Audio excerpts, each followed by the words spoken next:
Officer ସମସ୍ତେ ବି କହିଲେ ଆପଣ ମାନେ ନିୟମିତ ହେବେ ବୋଲି କଣ କେବେ କୁହାହେଇଥିଲା? କୁହାହେଇନଥିଲା। ଆପଣ କଣ ଜାଣିଥିଲେ କେବେ ମୁଖ୍ୟମନ୍ତ୍ରୀଙ୍କ ସହିତ ଆମ ସଂଗଠନ ଆଲୋଚନା ହେବ ବୋଲି? କିଏ ଜଣେ କରିବ ଆଲୋଚନା ହେବ ବୋଲି? ମୁଖ୍ୟମନ୍ତ୍ରୀ ନିଜେ 12ଟା ବେଳେ ଆଲୋଚନା କଲେ। କେତେ ସମୟ? 12ଟା ବେଳେ ସଇଲା, 12ଟା 5-10 କହିଲେ ଘଣ୍ଟା ଦେଖନ୍ତୁ। ଓଡ଼ିଶା ଇତିହାସରେ ସେ ମୁଖ୍ୟମନ୍ତ୍ରୀ ଏତେବେଳ ପର୍ଯ୍ୟନ୍ତ ଆଲୋଚନା କରିବେ। ସେଇଟା ହିଁ ଆପଣମାନଙ୍କ ସଂଗଠନର ସଫଳତା। କଣ ହବ ନ ହବ ଇତିହାସ ହବ, ଇତିହାସ କହିବ। ଆଶା ଭରସା ନେଇକି ଆପଣମାନେ ଆଇଛନ୍ତି। ସରକାର ଯଦି ପୂର୍ବ ଯୋଉ 23ରେ ଅର୍ଡରରେ ବାହାର କରିଦେଇଥାନ୍ତେ ଏମିତି ପଳେଇଥାନ୍ତେ ବି, ଆପଣ କିଛି ବି କହିପାରିନଥାନ୍ତେ। ଆଶା ଭରସାରେ ଅଛି। 2-3 ଜଣ ବିଧାୟକ, ଜଣେ ମନ୍ତ୍ରୀ, ମାନ୍ୟବର ମୁଖ୍ୟମନ୍ତ୍ରୀ ସମସ୍ତେ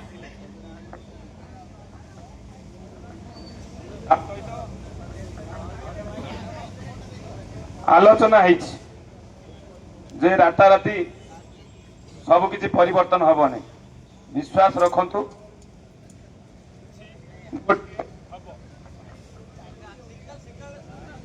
ଗୋଟେ ହବ, ନିଶ୍ଚୟ ହବ, ସେ ଭରସା ଅଛି। ଆପଣ ମାନେ ଭରସା ରଖନ୍ତୁ। ଯୋଉମାନେ ଅଛନ୍ତି ପାଖାପାଖି କୁହନ୍ତୁ, ଦୂରମାନେ ତ ଆସିପାରିବେନି। ଯେହେତୁ କାଲି ସରକାରର ପ୍ରତିନିଧି ଆସିବେ, ଆପଣ ମାନେ ଏଇଠି ରହିବେ, ତାଙ୍କୁ ଯାହା ପଚାରିବା କଥା ପଚାରିବେ।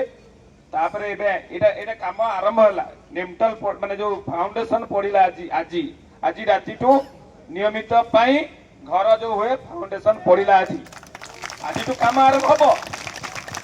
ଆପଣ ମାନେ କହୁଛୁ, ଆପଣ ମାନେ ଯିବେ, ଯୋଉ ଭଳିଆ କୁହା ହେଇଥିଲା ବିଧାୟକ ମାନଙ୍କ ଘର ଆଗରେ ବସିବେ ନା ନାହିଁ? ଦେଖା କରିବେ। ଯୋଉ ମନ୍ତ୍ରୀ ଅଛନ୍ତି କ୍ୟାବିନେଟ ମନ୍ତ୍ରୀ 10 ଜଣ ଯୋଉ କମିଟିରେ ଥିଲେ ଅନ୍ୟମାନଙ୍କୁ କହିବେ। ସେମିତି ଚାଲିବ କାର୍ଯ୍ୟକ୍ରମ ଯେତେବେଳେ ପର୍ଯ୍ୟନ୍ତ ଆପଣ ମାନେ ସମସ୍ତେ ନିୟମିତ ହେଇନାହାନ୍ତି। ଅର୍ଡର ଆସିଲେ ବହୁତ ସମସ୍ୟା ଆସିବ। ଏଟା ହେଇନାହିଁ ସେଟା ହେଇନାହିଁ, କାରଣ ଯେ ଗୋଟିଏ ଷ୍ଟ୍ରିମରେ ନାହାନ୍ତି। ବହୁତ ଡେଲି ଏଜେନ୍ସି ଅଛନ୍ତି, ବିଭିନ୍ନ ସ୍କିମରେ ଅଛନ୍ତି, ସେଣ୍ଟ୍ରାଲ ସ୍କିମ ଅଛନ୍ତି, ବହୁତ ଅସୁବିଧା ଅଛି। ସରକାର ବୁଝିବା ପାଇଁ ବି କାମ ହେବ ନାହିଁ। ବୁଝିଲେ? ଆପଣ